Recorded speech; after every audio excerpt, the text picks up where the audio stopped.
I'm Tatum Skipper, and welcome to Real Florida Magazine. Welcome back here today on the beautiful campus of Florida Panhandle Technical College, another in our series of Meet the Candidates. We're starting our second round. All of the announced political candidates in Bay, Washington, Holmes, and Jackson counties have been invited to join us here in Studio B and speak with us in a short interview expressing to you as the voters in those four respective counties all the reasons why you should consider their candidacy in their respective races. Today here with us is Janis Johnson, running for Superintendent of Schools in Holmes County. The political season is definitely simmering. It's starting to warm up a little bit. We have more forums and debates taking place. Hopefully through this process, you're going to become a more educated, more informed voter and hopefully make the correct choices for those respective offices as it pertains to you and your lifestyle and where you live. We'll be right back.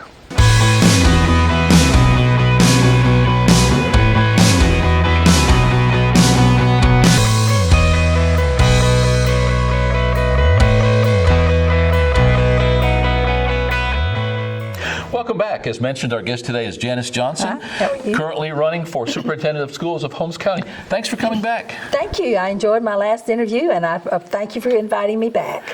We've had a lot of comments, a lot of feedback from these political interviews.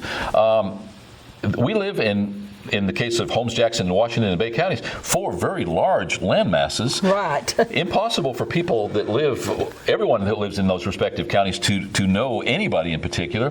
And realistically, as we were talking in the pre-show, pretty darn tough to travel, walk through every neighborhood and shake every hand and introduce yourself. So hopefully through this process, it enables that political candidate to at least introduce themselves to the community. In your case, you are running for Superintendent of Schools in Holmes County, Florida. As we discussed in our first discussion, Janis, it's a large county, just shy of 500 square miles, around 20,000 residents. Not unlike the other counties, probably only about a third of the people paying ad valorem taxes. We are already facing fiscal challenges. When you throw that into the mix, obviously, lots of problems could be solved with lots more money. Your Yes. challenge going into that superintendent's office is how do you best use available funds, and maybe what can you do to think outside the box to generate more funds? Let's start at the beginning. For those who didn't catch the first interview, let's have you introduce yourself and tell a little bit about your background and the reasons you're running for that office. Thank you. I am Janis Johnson. I am a lifelong educator for Holmes County. I worked in the Holmes County schools for 32 and a half years as a teacher and as an assistant administrator and administrator. And I feel like I have a good knowledge and understanding of what the needs of the district are. Since I retired, I have worked with Chipola College with interns in the elementary ed program and with Florida Standards Training Grant. So I've extended my work from the K through 12 realm up into the post-secondary realm of education. And I know the challenges that are needed or that we face, plus the needs of students as they progress through the years, as they get out of high school to what are we going to do next?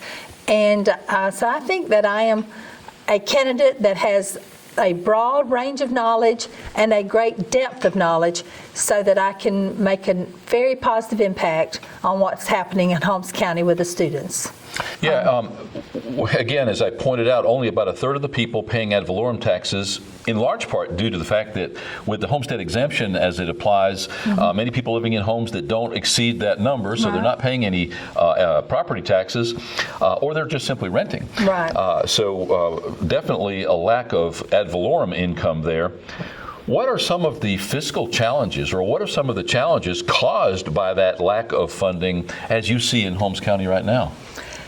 Well, limited funds has a direct impact on what you're able to do. The majority of our funding comes from the state, and not that much of it comes from local effort because it's not there. So we have to be very careful in how we use our funds and make sure that we use them to the greatest advantage and look for other sources of income outside of the basic funding formulas that the state gives you to run your schools and that we generate through our ad valorem taxes. Even the millage that has been generated to build the new K through 8 school in Bonifay, brings in a small amount of the total income for that it will cost for that school to be built. So we have to take those dollars and realize that as we build that school, we've got to look down the road, how are we going to maintain it and keep it updated and upgraded, as with all of our facilities. Holmes County has been very well blessed in terms of facilities compared to a lot of the other counties. And yet, if we don't have the resources to provide for the upkeep and the maintenance, then we become not good stewards of what we've been given. And that is a big challenge, and one that the superintendent and the board has got to really look forward for ways to use that money wisely and to make sure that repairs are done before they become major repairs, because you can put something off, but the longer you put it off, the more it's going to cost you to repair something. So you've got to be ahead of the curve and proactive in maintaining what we have. The technology is another issue.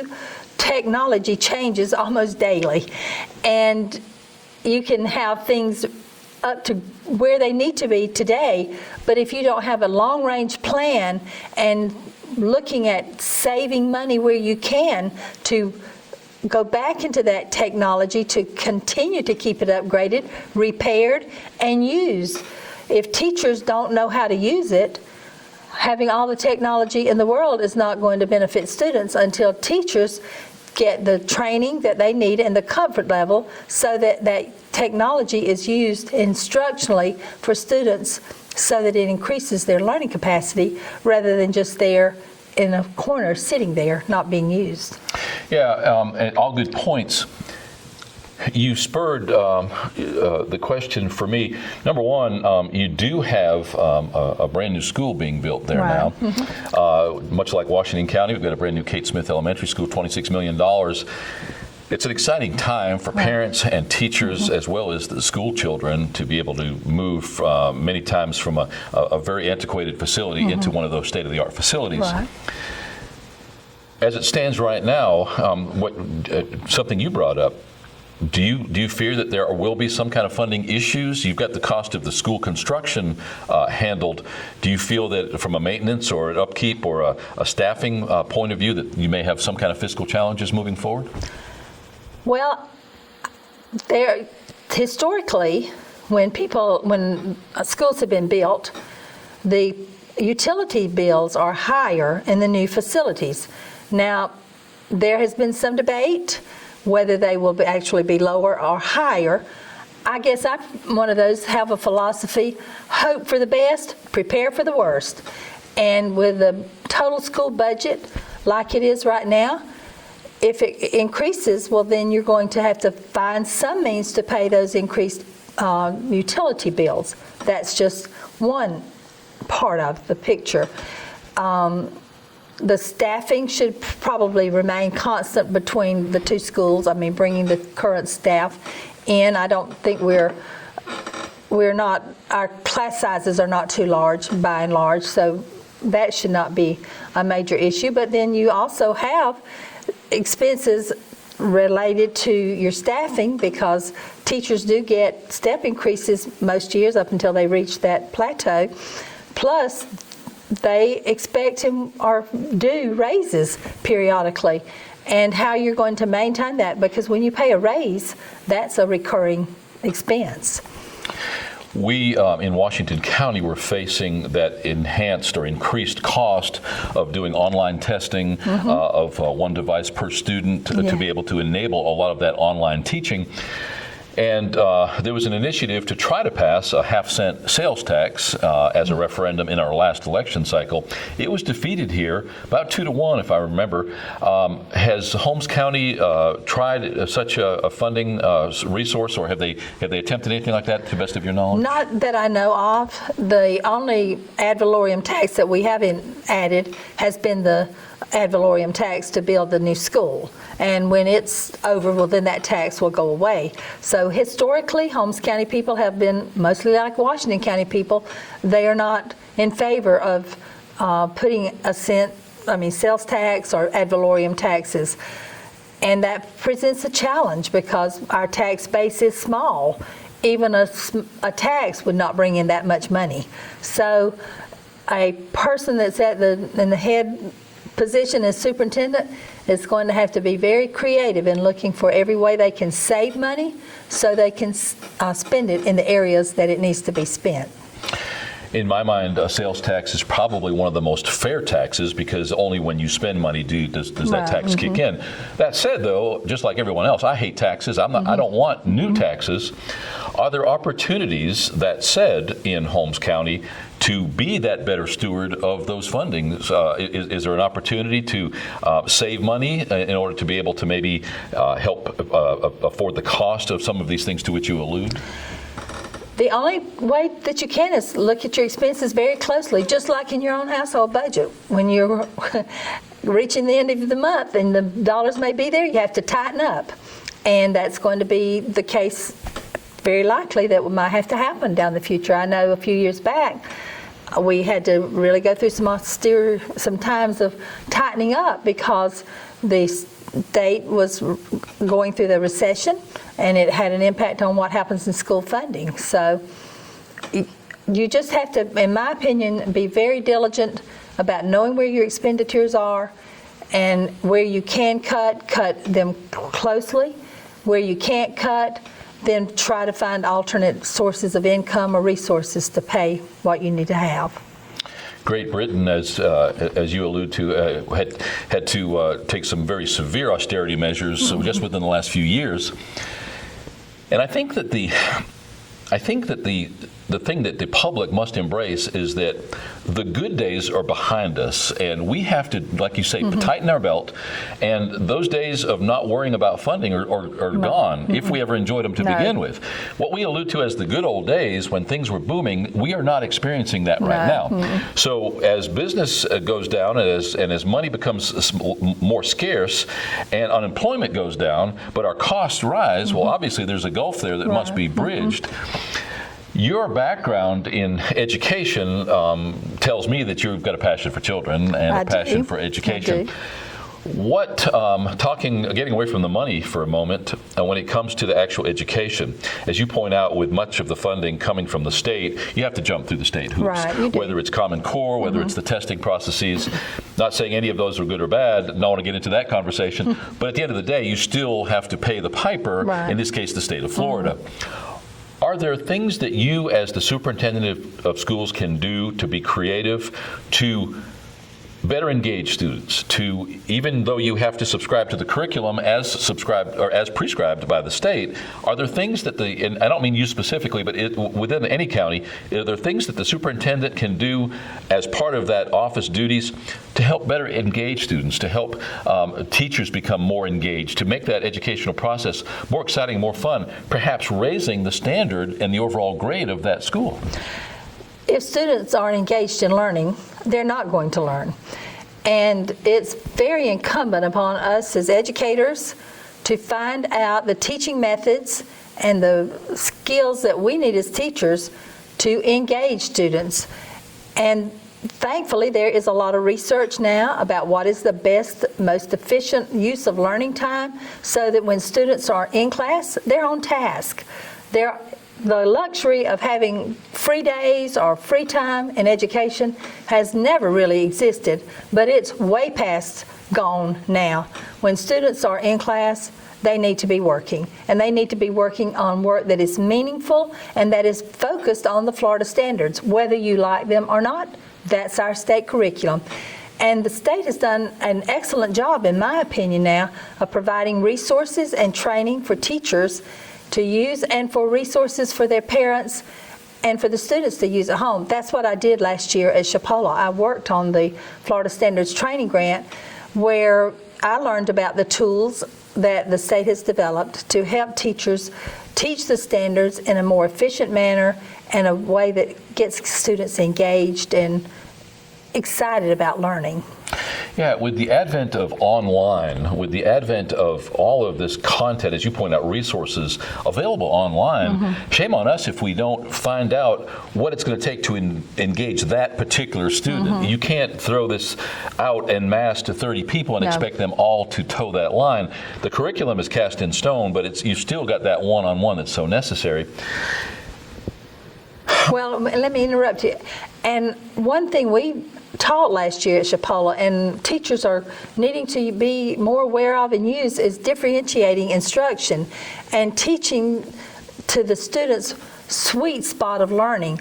Like you said, if you teach all of your classes the same thing, you're missing your low students and you're missing your high students.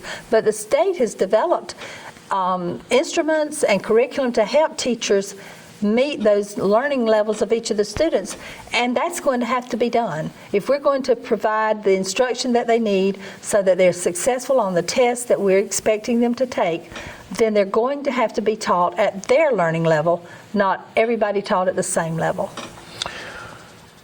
Let's talk about something a little more controversial. Many school districts in Northwest Florida dealing with dress codes. Yes, done that. Yeah, and never a pleasant situation. If you took the parents out of that equation, if there was some way to do that, I think there wouldn't be as much of a problem. It seems like they are the ones who become the most passionate. In all fairness, they're the ones that are paying the bills. But it also seems like there's a lot of drama introduced into that whole situation that doesn't need to be there. I'm old-fashioned. I went to a Catholic school. We all wore ties. The girls all wore plaid jumpers. That was a long time ago, 100 years ago. What are your thoughts on just that, on dress code, and where does Holmes County figure in all that right now? Are you trying to institute that? Have you already done so, or where do you go from here?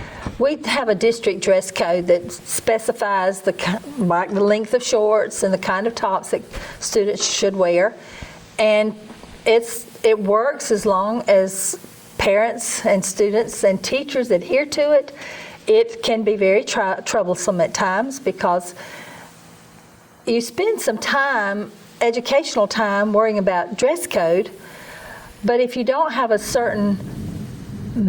you don't maintain a certain level of dress in your schools, then it can get very interesting sometimes. So I've fought my battles with that as a high school and middle school principal, and I wish there were a happy medium.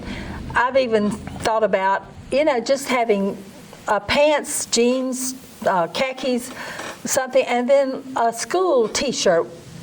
Especially in the middle and high school, you've got every organization in school wanting to sell T-shirts.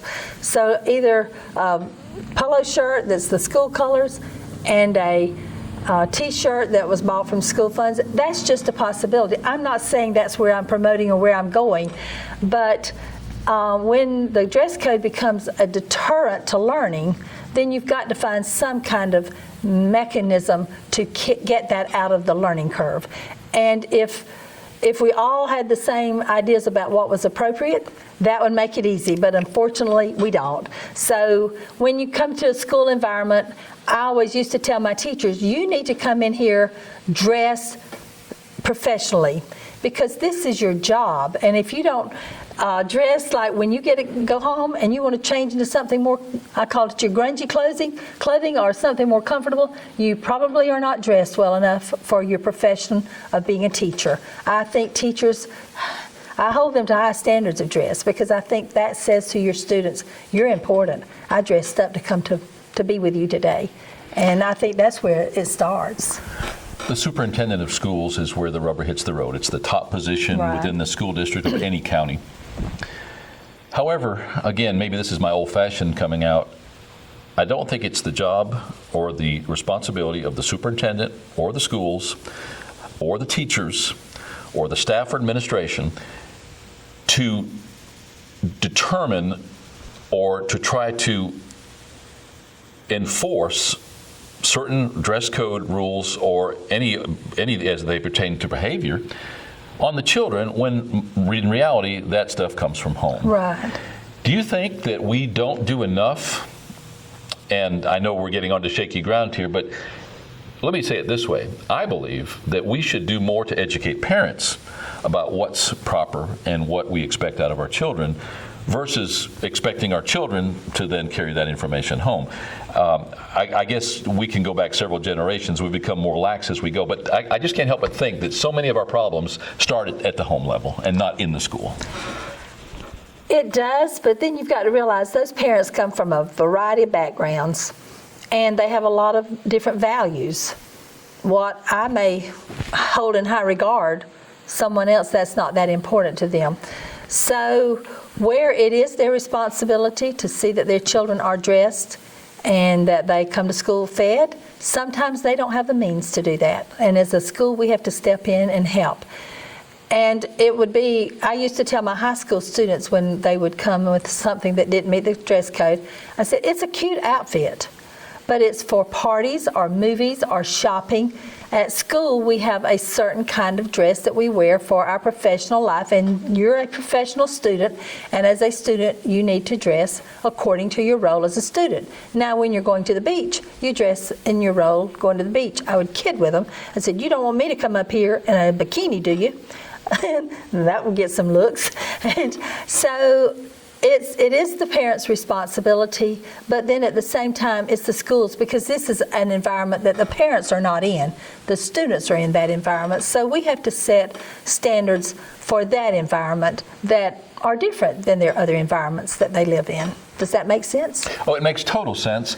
I still maintain that our problems start at the home level, and unfortunately, the kids pay the price. That does, very much. Because it doesn't matter what your criteria for good taste is. All that matters is that the school has these rules. So basically, you don't have to worry about what your particular taste is. The school says, I can't wear this bikini top, so I don't send Sally to school in the bikini top. If all the guys in this class are looking at Sally because she's wearing a bikini top, I don't think the math teacher's getting much done. Not done. And that's why we have to have dress codes for school. It's because it impedes the educational environment. And as I said, parents may think it's perfectly okay. And in their world, it probably is. But in the world when they step into the schoolhouse doors, so to speak, that changes that kind of world. And they have to be in that world where the business of that world, which is educating students, can take place. That's why you can't have kids with iPods and all listening to music, because it's impeding what's going on in the educational process, and that's the business of schools, to educate the students. And parents have to help with that if they want their child to be educated.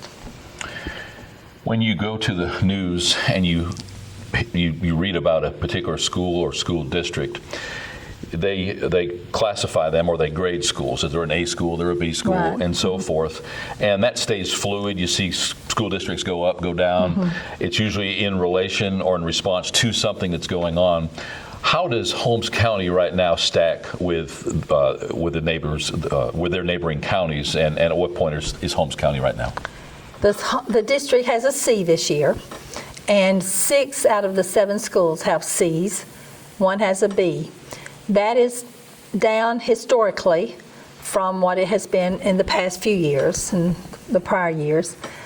I know that the testing has changed, but you have to compare apples to apples to apples, and we are lower than our neighboring districts, which causes me great concern. We should be at their level or higher. We don't have some of the issues that some of the other districts have. We do have a high poverty rate, and we have many problems that are common to the other districts. I mean, we have a lot of drug problems with our families, and that impacts what happens with students. We have, I just can't think of all of them right now, but we do have issues that the children bring to school with them. But when you get to school, that ground should be the same in terms of what you expect students to do. And I would like our schools hopefully to be A schools, but I realize there are fluctuations. You have different classes of students that are taking those tests, and sometimes you just have a group of students that just, whatever you do, they have problems taking tests. So you have to be flexible, but you have to have a high standard about where you're going to go and what your goal is. Recently, Enterprise Florida has made much of the fact that Holmes County is being held up as a sterling example of the new manufacturing revolution, that there are new businesses and businesses that have decided to stay in Holmes County and are doing quite well, and the number of employees has risen. Correct me if I'm wrong, but I would like to think that when you see that kind of activity happening in the retail or business sector, that not only would more monies flow into the school district, but that overall, whether it's the school grade or overall standard of living would also rise in that county. Are you aware of that situation at all? Not like I should be, but I do understand the impact that poverty has on student achievement. And I also understand that the fact for people to get out of poverty, the best vehicle to do that is an education. And so as we increase our economic base, then it certainly should have an impact on our schools. But the reverse of that is also true. As we improve our schools and the achievement level of our students, then it should also have a positive impact on our economic base. So it's a win-win situation for everyone, for the economy, for the businesses, and for the schools, to make sure that our students are achieving at the top levels that we want them to achieve at. Have you noticed the political signs at the intersection of 79 and 90? I have noticed those. How could you not?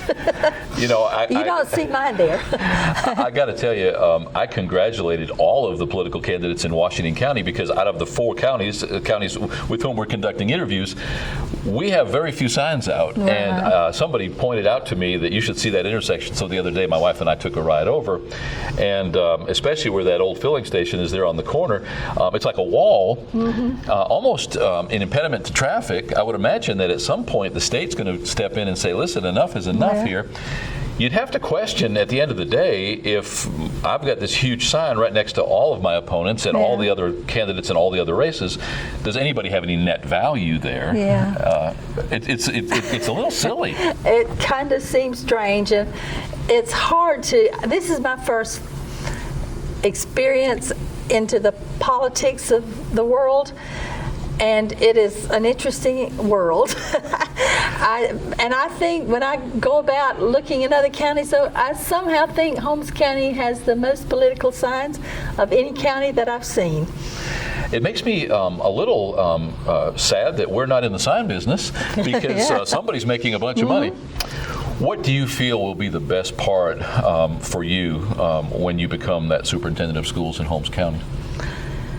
The best part will be that I can have an influence on making our county, our schools, first of all, a better place for students, for teachers, and then our county will be a better county because, as I said earlier, it will help the economic status of our county. People want to move where they are sure that their children are getting a superior education. And when you see schools that are C schools, that doesn't say to parents what they want to hear. That does not mean we do have a lot of good things going on in our schools. But right now the state focuses on those letter grades, and they are a good criteria of what's happening academically. And our focus has got to be on what's happening academically and making sure that children are learning the content that they need to learn in the method that they need to learn it, and that they're being tested in a way that they're familiar with the testing.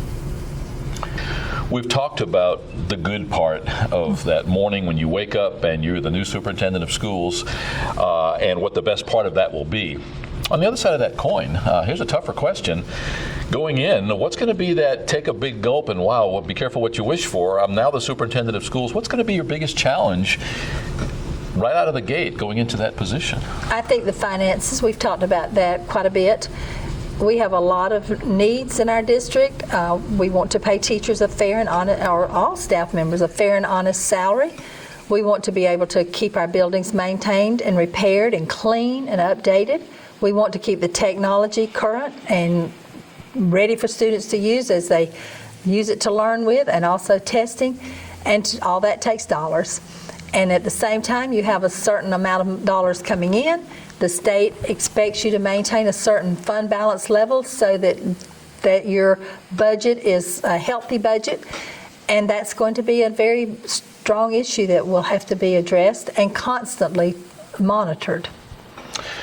One question we ask all candidates, and I'm not sure if we asked you in your first session or not, when somebody's running for office and there is an incumbent, they're running usually for some reason. It's either because they think they can do a better job, because there's something that they can be improved, whatever that is.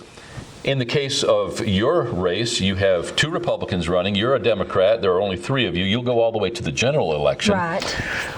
What can you do better than what is being done today? What immediately do you bring to the table that you feel that you can be more effective and do better than the person currently holding that job? I have had 32 and a half years of experience, as I said earlier, in the educational system of Holmes County, plus extended experience through my work with Chipola. I know what our schools need. I was a classroom teacher for a number of years, then I was a principal at the elementary level, middle school level, and high school level. I have the breadth of experience that no other candidate has. I also have a desire to serve children and teachers in our community. That's my home, and it is, I know, the other candidates' home too. But I just believe that my experience, my personality, my capabilities are those that work together well with people, help people to feel empowered. They feel like that we can work together as a team to bring a better environment, a better sense of collaboration, and commitment to improving education. Thank you for taking the time today. It was a pleasure to see you again. Your second appearance, we are offering, as I mentioned, all of the candidates an opportunity to appear now. We're starting the second cycle, and then again just prior to the primary for those who are in the primary and the general for those who go to that extent. Hopefully we'll see you again. Best of luck going forward. Thank you very much. I enjoyed it. You've got your work cut out for you. I would not want to be in your position. It's nothing but hard work. This is. You must be doing it because you're passionate, and hats off to you for wanting to be in that position. But thanks for being here today. Thank you very much for inviting me. Our guest today has been Janis Johnson, running for Superintendent of Schools in Holmes County, Florida. Another in our series of Meet the Candidates. It's your opportunity as our viewer or listener to learn more about the candidates prior to Election Day. So often we ask you to become engaged, to register to vote, and we don't give you those tools. We don't help to make you a more educated or informed voter. Hopefully through this process, it's just our way of allowing you to become that educated voter, and hopefully you've learned something today. I know I certainly do with every show we do. And stay tuned. We'll have all of the candidates in Holmes, Jackson, Washington, and Bay County over a period of time here on the show, your opportunity to become that informed voter. We'll be right back.